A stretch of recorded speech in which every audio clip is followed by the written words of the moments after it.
Assalamualaikum warahmatullahi wabarakatuh. Kami dari kelompok 3 ingin mempresentasikan hasil dari analisis perilaku organisasi dan gaya kepemimpinan pada 4 UMKM. Sebelumnya, perkenalkan, nama saya Aisyah Wanara Lebih Wahyu dengan NPM 244010048. Perkenalkan, nama saya Julfalvia dengan NPM 24401010103. Perkenalkan, nama saya Rani Septiani dengan NPM 244010091. Nama saya Muhammad Lupiansa dengan NRP 2440147. Saja dimulai dari latar belakang masalah, yaitu latar belakang masalah di sini UMKM memegang peran penting dalam perekonomian di Indonesia karena mampu menyerap tenaga kerja dan menjadi ruang tumbuhnya kreativitas serta kemandirian ekonomi masyarakat. Nah, di balik perannya terdapat realitas kerja sehari-hari yang jarang terdokumentasi, di mana pemilik tidak hanya berperan sebagai pemimpin, tetapi juga terlibat langsung dalam operasional. Karyawan pun bekerja dalam suasana yang cair dan personal. Namun di sini ketiadaan sistem formal, pembagian tugas yang belum jelas, serta komunikasi yang bergantung pada relasi personal yang menjadikan tantangan nyata. Nah, melalui wawancara dengan pemilik dan karyawan di 4 UMKM ini, penelitian ini mencoba menggambarkan kondisi kerja yang sebenarnya, baik kekuatan, tantangan, maupun cara mereka bekerja dan berkembang di dalam keterbatasan. Nah, di sini ada tujuannya. Tujuan dari analisis ini adalah untuk memahami perilaku organisasi dan gaya kepemimpinan pada 4 UMKM dengan menggambarkan dinamika hubungan antara pemilik dan karyawan. Nah, penelitian ini juga dilakukan bertujuan untuk mengidentifikasi tantangan yang dihadapi karyawan dalam pekerjaan sehari-hari, menilai cara atasan memberikan arahan kerja, serta mengetahui sejauh mana sih pendapat karyawan dihargai. Selain itu juga, analisis ini juga bertujuan untuk menggali pandangan karyawan terhadap sistem kerja yang ada dan menjelaskan tantangan utama yang dihadapi pemilik dalam memimpin operasional usaha. Lalu selanjutnya ada tantangan utama yang dihadapi dalam pekerjaan. Nah, setiap posisi memiliki tantangan tersendiri. Kasir menghadapi antrian panjang, sistem error, dan tuntutan multitasking yang tinggi, seperti mencatat pesanan hingga melayani pembayaran dengan cepat dan ramah. Nah, lalu di sini ada bagian dapur juga bekerja di bawah tekanan saat pesanan melonjak, terutama ketika stok atau kemasan menipis. Lalu karyawan pengantaran sering terkendala kemacetan dan lokasi pelanggan yang tidak akurat.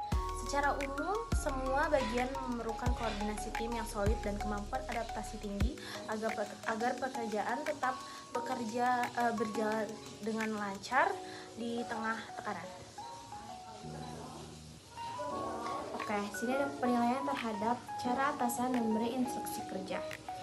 Karyawan menilai atasan yang baik sebagai sosok yang memberi arahan atau instruksi yang jelas, terstruktur, dan mudah dipahami. Mereka menghargai atasan yang terbuka terhadap pertanyaan dan mau menjelaskan ulang jika perlu.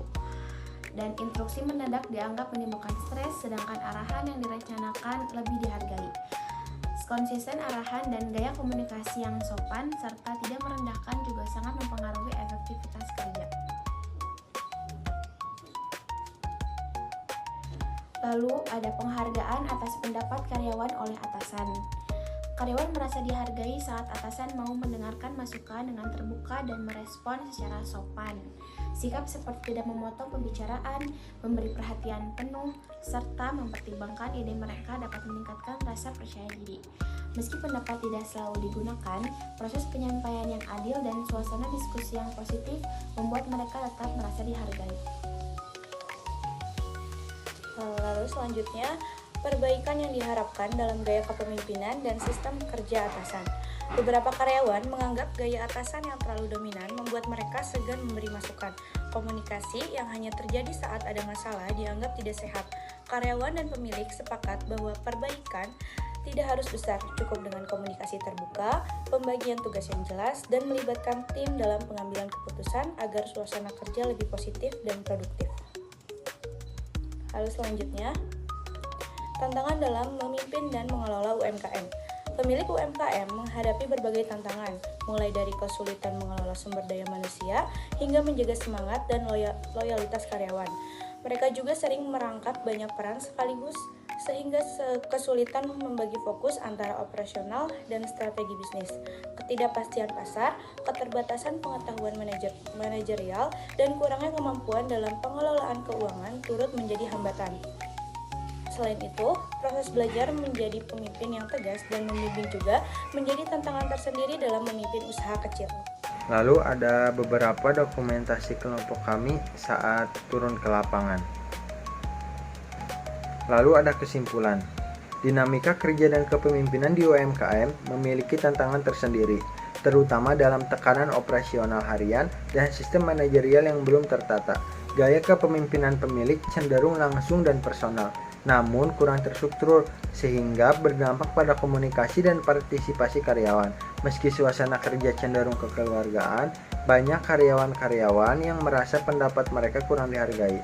Namun dengan adanya kesadaran dari pemilik untuk belajar dan membangun sistem kerja yang terbuka menunjukkan potensi perbaikan untuk masa depan.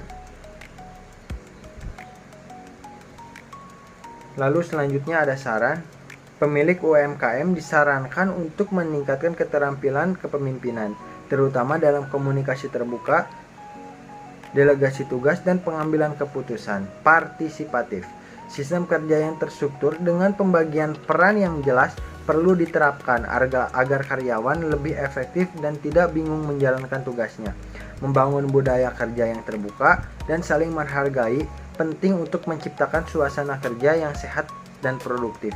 Komunikasi dua arah secara rutin dapat memperkuat hubungan kerja dan rasa memiliki terhadap usaha. Pemilik juga sebaiknya mulai mempercayakan tanggung jawab kepada tim agar bisa fokus pada strategi jangka panjang. Selain itu, pemahaman pengelolaan keuangan dan administrasi dasar sangat penting agar bisnis tumbuh berkelanjutan dan sehat secara finansial.